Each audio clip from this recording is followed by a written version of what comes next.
Good morning প্রিয় শিক্ষার্থীবৃন্দ। Martin Luther college কর্তৃক আয়োজিত অনলাইন ক্লাসে তোমাদের স্বাগতম।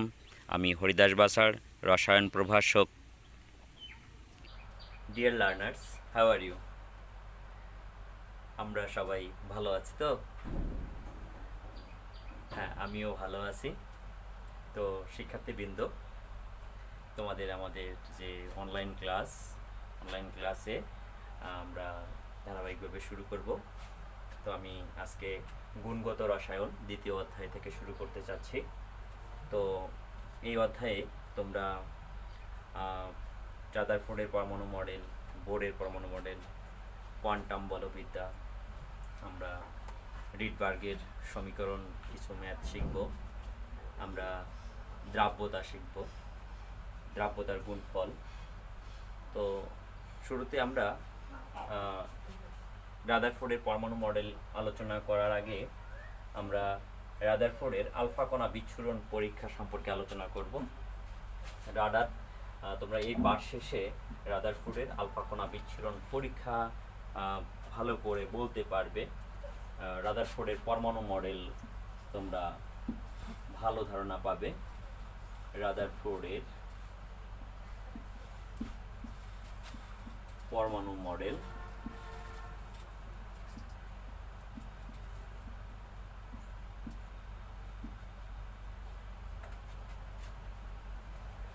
রাদারফোর্ডের পরমাণু মডেলের সীমাবদ্ধতা তোমরা বলতে পারবে। রাদারফোর্ডের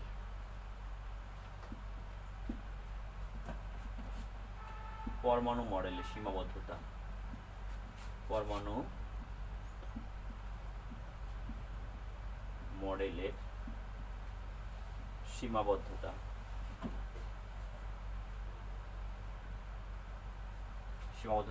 তোমরা জানতে পারবে। তো শিক্ষার্থী বন্ধুরা, 1897 খ্রিস্টাব্দে স্যার জে থমসন ক্যাথোড রশ্মির উপর পরীক্ষাকালে ইলেকট্রন আবিষ্কারের পর থেকে পরমাণুর গঠন সম্বন্ধে জানার জন্য বিজ্ঞানীদের পরীক্ষা নিরীক্ষার নতুন মাত্রা যোগ হয়। 1897 থেকে 1932 খ্রিস্টাব্দ পর্যন্ত বিভিন্ন বিজ্ঞানী পরমাণুর উপর বিভিন্ন পরীক্ষা নিরীক্ষার পর প্রাপ্ত তথ্য থেকে পরমাণুর গঠন সম্পর্কে যে যুক্তি নির্ভর মতবাদ উপস্থাপন করেন তা পরমাণু মডেল নামে পরিচিত হয়। তো পরমাণু মডেল, বিভিন্ন বিজ্ঞানী পরমাণু মডেল দিয়েছেন, তার মধ্যে 3টি পরমাণু মডেল তোমাদের বইয়ে আলোচনা আছে। রাদারফোর্ডের পরমাণু মডেল, বোরের পরমাণু মডেল, কোয়ান্টাম বলবিদ্যা পরমাণু মডেল। তো রাদারফোর্ডের পরমাণু মডেলটি প্রতিষ্ঠিত হয়েছে রাদারফোর্ডের আলফা কণা বিচ্ছুরণ পরীক্ষার উপর ভিত্তি করে। তো আলফা কণা আসলে কি সেটা আমাদের আগে বুঝতে হবে। আলফা কণা, তোমরা হিলিয়াম পরমাণু নিশ্চয়ই চিনো। হিলিয়াম পরমাণুর পারমাণবিক ভর কত তোমাদের মনে আছে? হিলিয়াম পরমাণুর পারমাণবিক সংখ্যা কত? হিলিয়াম পরমাণুর পারমাণবিক সংখ্যা 2, পারমাণবিক ভর 4। এই হিলিয়াম পরমাণুর 2টি ইলেকট্রন এবং 2টি প্রোটন থাকে। 2টি ইলেকট্রন সরিয়ে নেওয়ার পর যে ধনাত্মক বস্তু কণাটি থাকে হিলিয়ামের, তাকে হিলিয়াম নিউক্লিয়াস বলা হয়। হিলিয়ামের এখানে 2টি হচ্ছে পারমাণবিক সংখ্যা বা প্রোটন সংখ্যা, ইলেকট্রন সংখ্যা 2 থাকে, ভর সংখ্যা 4। তো এই হিলিয়াম থেকে যদি 2টি ইলেকট্রন অপসারণ করা হয় তাহলে যে ধনাত্মক চার্জিত কণা অবশেষ থাকে তাকে হিলিয়াম নিউক্লিয়াস বলা হয়, যার গতিবেগ অনেক বেশি, প্রায় 1.0 × 10⁻7 মিটার পার সেকেন্ড হতে 2.5 × 10⁻7 মিটার পার সেকেন্ড পর্যন্ত এর গতিবেগ হয়ে থাকে।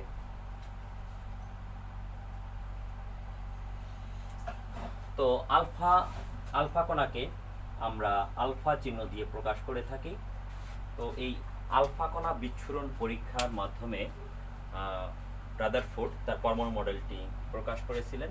তো আমরা এখন জানার চেষ্টা করি আলফা কণা বিচ্ছুরণ পরীক্ষাটা কী কী লাগে। তো আলফা কণা বিচ্ছুরণ পরীক্ষায় বিজ্ঞানী রাদারফোর্ড সোনার পাতের উপরে এই আলফা কণাগুলো নিক্ষেপ করেছিলেন। পাতলা সোনার পাতের উপরে আলফা কণা যখন নিক্ষেপ করেছিলেন এবং তার পিছনে গোলাকার জিঙ্ক সালফাইডের পর্দা রেখেছিলেন।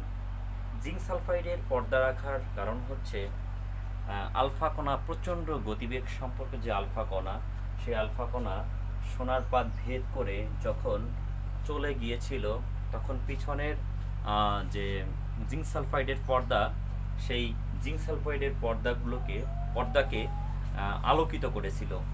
তাহলে আমরা একটু দেখার চেষ্টা করি। জিঙ্ক সালফাইডের পর্দা পিছন দিকে রাখা হয়েছিল এইভাবে গোলাকারভাবে। জিঙ্ক সালফাইডের পর্দাটা পিছনে গোলাকারভাবে এভাবে রাখা হয়েছিল, আর পাতলা সোনার পাত এখানে রাখা হয়েছিল। একটি এটা হচ্ছে কেন্দ্র, আর চারদিকে হচ্ছে এখানে ঋণাত্মক চার্জযুক্ত কণাগুলো থাকে। আমরা একটু পরে বলবো কণাগুলোর নাম। তো আলফা কণা, এখানে আলফা কণা রেখেছিলেন, দ্বিধনাত্মক চার্জযুক্ত আলফা কণা। এখানে আমরা দ্বিধনাত্মক চার্জ দিয়ে আলফা কণাগুলোকে দেখাচ্ছি। তো এই আলফা কণাগুলো যখন এই সোনার পাতের উপর পড়ছিল তখন এটি কিছুটা হচ্ছে চলে গিয়েছিল সোজাসুজি, এবং এইখানে গিয়ে দীপ্তিমান হয়েছিল, আলোকিত হয়েছিল। এখানে চলে গিয়েছিল সেটি এখানে দীপ্তিমান হয়েছিল। আবার কিছু কিছু আলফা কণা যেটি হচ্ছে তাদের গতিপথ থেকে বেঁকে গিয়েছিল। তো কিছু আলফা কণা এভাবে বেঁকে পিছনের দিকে চলে আসছিল, কিছু আলফা কণা সরাসরি চলে গিয়ে এখানে দীপ্তিমান করেছিল, আলোকিত করেছিল। তাহলে এটা হচ্ছে জিঙ্ক সালফাইড এর পর্দা, যেটা হচ্ছে ধনাত্মক আলফা কণাগুলো যখন হচ্ছে এই জিঙ্ক সালফাইডের উপর পড়ে তখন হচ্ছে আলোকিত হয়। আর এই যে আমরা কালো যে কেন্দ্রটি দেখতে পাচ্ছি, এই কেন্দ্রের কাছাকাছি এখানে কর্নার দিয়ে যখন গিয়েছে তখন এটি বেঁকে গিয়েছে কণাটি, এবং এপাশে অধিকাংশ জায়গাগুলো আমরা দেখছি যে এখানে সোজাসুজি চলে গিয়েছে। তো আমি কয়েকটি এখানে দেখালাম। আর এখানে খুব কম সংখ্যক আলফা কণা সোজাসুজি যেটা হচ্ছে এই কেন্দ্রে এটা বাধাপ্রাপ্ত হয়েছে, সরাসরি ব্যাক করেছে। এটি 20,000-এর মধ্যে মাত্র একটি বা দুটি এরকম। তাহলে এই পরীক্ষা বিজ্ঞানী রাদারফোর্ড করেছিলেন। তো এটি আলফা কণা বিচ্ছুরণ পরীক্ষা। তো এই আলফা কণা বিচ্ছুরণ পরীক্ষার উপর ভিত্তি করে বিজ্ঞানী রাদারফোর্ড কিছু সিদ্ধান্ত নিয়েছিলেন। সিদ্ধান্তগুলো এমন ছিল যে পরমাণুর অধিকাংশ স্থানই হচ্ছে ফাঁকা। যেহেতু আলফা কণার তুলনায় ইলেকট্রনের ভর অতি নগণ্য, সেহেতু এই ফাঁকা স্থানে ইলেকট্রন থাকতে পারে। তাহলে এই যে ফাঁকা স্থানগুলো, এই ফাঁকা স্থানগুলোতে বলা হয়েছে যে এটি ঋণাত্মক চার্জযুক্ত ইলেকট্রন থাকতে পারে। পরমাণুর অধিকাংশ জায়গায় ফাঁকা, আর এই ফাঁকা জায়গায় ঋণাত্মক চার্জযুক্ত ইলেকট্রন থাকতে পারে। তবে এরা আলফা কণার গতিপথের কোনো পরিবর্তন ঘটাতে পারে না, যেহেতু খুব কম সংখ্যক আলফা কণা বিপরীত দিকে ফিরে আসে। খুব কম সংখ্যক আলফা কণা বিপরীত দিকে ফিরে আসে। আমরা এদিকে দেখতে পাচ্ছি বেঁকে গিয়েছে। তো এতে প্রমাণিত হয় ওই আলফা কণা সোজাসুজি এর অপেক্ষা বহু ভারী কোনো বস্তুর সাথে সংঘর্ষে পতিত হয় বা তা দ্বারা বিকশিত হয়। অর্থাৎ পরমাণুর কেন্দ্রে পরমাণুর প্রায় সমগ্র ভর অতি ক্ষুদ্র স্থান দখল করে আছে। অর্থাৎ পরমাণুর কেন্দ্রে পরমাণুর প্রায় সমস্ত ভর এখানে অতি ক্ষুদ্র স্থানে দখল করে রয়েছে। যেহেতু আলফা কণা সমূহ ধনাত্মক চার্জযুক্ত, আমরা দেখতে পাচ্ছি যে আলফা কণা ধনাত্মক চার্জযুক্ত, ধনাত্মক চার্জযুক্ত এবং এক্ষেত্রে বিকর্ষিত হয়েছে। এটা আমরা দেখতে পাচ্ছি যে এটা বিকর্ষিত হয়ে এখানে বেঁকে গিয়েছে, অথবা এটা সরাসরি দেখা যাচ্ছে কিছু কিছু আলফা কণা এখানে বিপরীত দিকে চলে গিয়েছে, অর্থাৎ বিকর্ষিত হয়েছে। তিনি ভারী এবং ধনাত্মক চার্জযুক্ত পরমাণুর এই কেন্দ্রকে নিউক্লিয়াস নামকরণ করেন।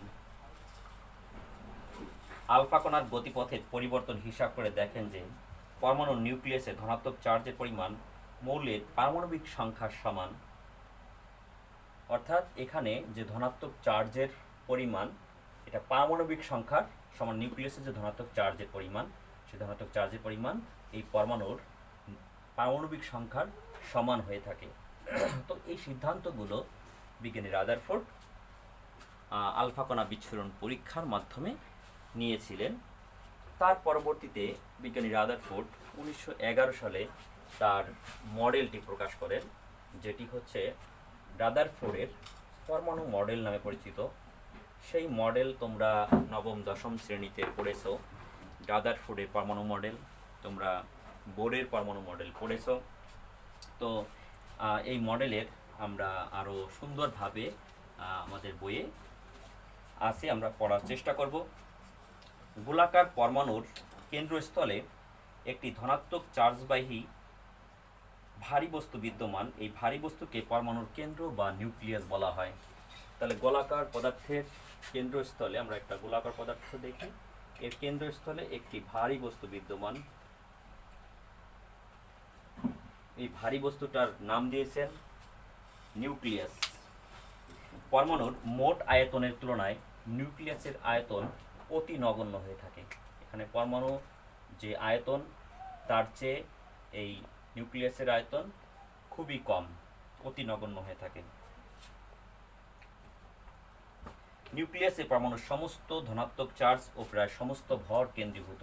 এই নিউক্লিয়াসেই পরমাণুর সমস্ত ধনাত্মক যে চার্জটি এবং সমস্ত ভর কেন্দ্রীভূত থাকে।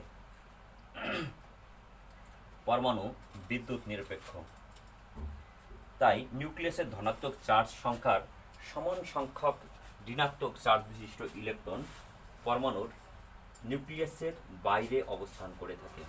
অর্থাৎ যে কয়টি ধনাত্মক চার্জ নিউক্লিয়াসে থাকে, ঠিক সেই কয়টি ঋণাত্মক চার্জ তার চারপাশে থাকে। সেই ঋণাত্মক চার্জ বিশিষ্ট যে কণা, তার নাম দিয়েছেন ইলেকট্রন। সৌরজগতে সূর্যের চারদিকে গ্রহগুলো যেমন ঘূর্ণায়মান থাকে, ইলেকট্রন সমূহ নিউক্লিয়াসের চারদিকে ঠিক সেইভাবেই ঘূর্ণায়মান থাকে।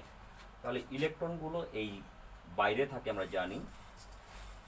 তো সৌরজগতের সাথে এখানে তুলনা করেছেন বিজ্ঞানী রাদারফোর্ড যে সৌরজগতে সূর্যের চারদিকে গ্রহগুলো যেমন ঘূর্ণায়মান থাকে, নিউক্লিয়াসের চারদিকে ইলেকট্রন সমূহ ঠিক একইভাবে ঘূর্ণায়মান থাকে। ধনাত্মক চার্জ বিশিষ্ট নিউক্লিয়াস ও ঋণাত্মক চার্জ বিশিষ্ট ইলেকট্রন সমূহের পারস্পরিক স্থিরবৈদ্যুতিক কেন্দ্রমুখী বল এবং ইলেকট্রন সমূহের কেন্দ্র বহির্মুখী বল পরস্পর সমান। একটু আমরা বোঝার চেষ্টা করি যে ধনাত্মক চার্জ বিশিষ্ট নিউক্লিয়াস যেটি হচ্ছে কেন্দ্রে থাকে এবং ঋণাত্মক চার্জ বিশিষ্ট ইলেকট্রন, এদের মধ্যে একটি কেন্দ্রমুখী বল কাজ করে, যেহেতু এরা বিপরীত চার্জযুক্ত। আবার নিউক্লিয়াস, এখানে ইলেকট্রন সমূহের এক ঘূর্ণায়মান থাকার সময় একটি কেন্দ্র বহির্মুখী বল কাজ করে। ইলেকট্রন সমূহ যখন ঘুরতে থাকে, প্রতি মুহূর্তে সে বাইরের দিকে বের হয়ে যেতে চায়, যেটিকে আমরা কেন্দ্র বহির্মুখী বল বলে থাকি। তাহলে এই কেন্দ্র বহির্মুখী বল আর এই কেন্দ্রমুখী বল পরস্পর সমান, অর্থাৎ পরস্পরকে সমভার করে। অর্থাৎ এটি এই সাম্যাবস্থায় থেকে এটা চলতে পারে। তো রাদারফোর্ডের পরমাণু মডেল নিউক্লিয়াসের ধারণা আছে বলে একে পরমাণুর নিউক্লিয়ার মডেলও বলা হয়।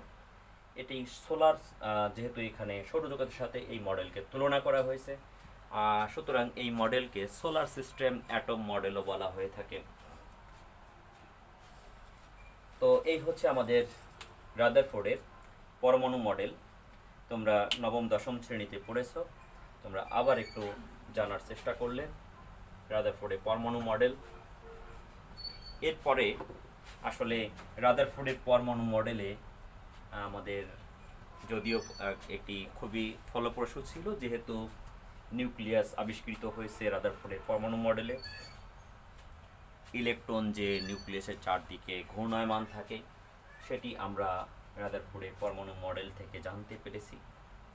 তারপরেও রাদারফোর্ডের পরমাণু মডেলে কিছু ত্রুটি ছিল, যেটিকে আমরা বলে থাকি যে সীমাবদ্ধতা। রাদারফোর্ডের পরমাণু মডেল প্রথম দিক পরমাণুর একটি যেমন পরমাণুর একটি নিউক্লিয়াস ও নিউক্লিয়াস বহির্ভূত ইলেকট্রন অঞ্চল আছে, তা সর্বজন স্বীকৃত ও পরীক্ষা দ্বারা প্রমাণিত। কিন্তু এটির প্রধান সমস্যা হচ্ছে সৌরমণ্ডলের গ্রহসমূহ সামগ্রিকভাবে চার্জবিহীন, অথচ ইলেকট্রন ঋণাত্মক চার্জযুক্ত।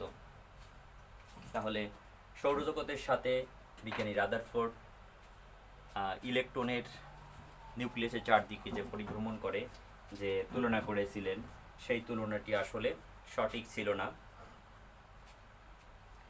তো ম্যাক্সওয়েলের আলো সম্পর্কিত তড়িৎচুম্বকীয় তত্ত্বানুসারে কোনো চার্জযুক্ত বস্তু বা কণা কোনো বৃত্তাকার পথে ঘুরতে থাকলে তা ক্রমাগতভাবে শক্তি বিকিরণ করে এবং তার আবর্তন চক্র ধীরে ধীরে কমতে থাকে। তাহলে ম্যাক্সওয়েলের তড়িৎচুম্বকীয় বিকিরণ আবিষ্কারের ফলে দেখা যাচ্ছে কোনো একটি ঋণাত্মক চার্জ বিশিষ্ট কণা যখন বৃত্তাকার পথে ঘুরতে থাকে তখন এর আবর্তন চক্রটি ধীরে ধীরে কমতে থাকে এবং একটা সময় সেটি নিউক্লিয়াসে পতিত হয়। দেখো, এভাবে যদি নিউক্লিয়াসে পতিত হয় তাহলে সেই যে পরমাণুর মডেল, সেই মডেলে কোনো অস্তিত্ব আসলে থাকে না, যেটি হচ্ছে ম্যাক্সওয়েলের আলো সম্পর্কিত তড়িৎচুম্বকীয় বিকিরণ আবিষ্কারের পরে যেটি জানা গিয়েছে। তাহলে দেখা যাচ্ছে যে রাদারফোর্ডের পরমাণু মডেলের কোনো ভিত্তি থাকে না, কিন্তু আসলে নিউক্লিয়াসের মধ্যে ইলেকট্রনের প্রবেশ কখনোই ঘটে না। হাইড্রোজেন পরমাণুর বর্ণালী সম্বন্ধে এ মডেলে কোনোরূপ ব্যাখ্যা দেওয়া হয়নি। তো যেমন শক্তি বিকিরণ অবিচ্ছিন্নভাবে ঘটে, তাই পরমাণুর বর্ণালীতে সৃষ্ট বর্ণালী রেখাসমূহ অবিচ্ছিন্ন হওয়া স্বাভাবিক, কিন্তু দেখা গেছে যে বর্ণালী রেখাগুলো বেশ বিচ্ছিন্ন এবং আলাদা আলাদাভাবে হয়ে থাকে। আবর্তনশীল ইলেকট্রনের কক্ষপথের আকার এবং আকৃতি সম্পর্কে কোনো ধারণা রাদারফোর্ডের পরমাণু মডেলে দেওয়া হয়নি। তাহলে ইলেকট্রনগুলো যে কক্ষপথে আবর্তন করে সেই কক্ষপথের আকার আকৃতি কেমন হবে সে সম্পর্কে কোনো ধারণা রাদারফোর্ডের পরমাণু মডেলে দেওয়া হয়নি। পরবর্তীতে যখন নিলস বোর এর পরমাণু মডেল আবিষ্কৃত হয় তখন কক্ষপথের সুন্দরভাবে ধারণা দেওয়া হয়। একাধিক ইলেকট্রন বিশিষ্ট পরমাণুতে ইলেকট্রনগুলো নিউক্লিয়াসকে কিভাবে পরিভ্রমণ করবে তার কোনো উল্লেখ এই মডেলে নেই। তো এর পরবর্তীতে বোরের মডেল আবিষ্কার হয়।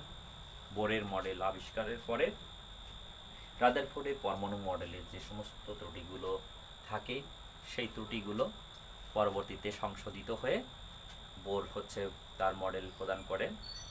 তো শিক্ষার্থী বন্ধুরা, তোমরা আজকে এই পর্যন্তই জানো। তোমরা বাসায় পড়াশোনা করো, ভালো করে তোমরা পড়ো। আমরা এরপরে বোরের মডেল নিয়ে পরবর্তী ক্লাসে আলোচনা করব। তোমরা সবাই ভালো থেকো, সুস্থ থেকো। ধন্যবাদ তোমাদের।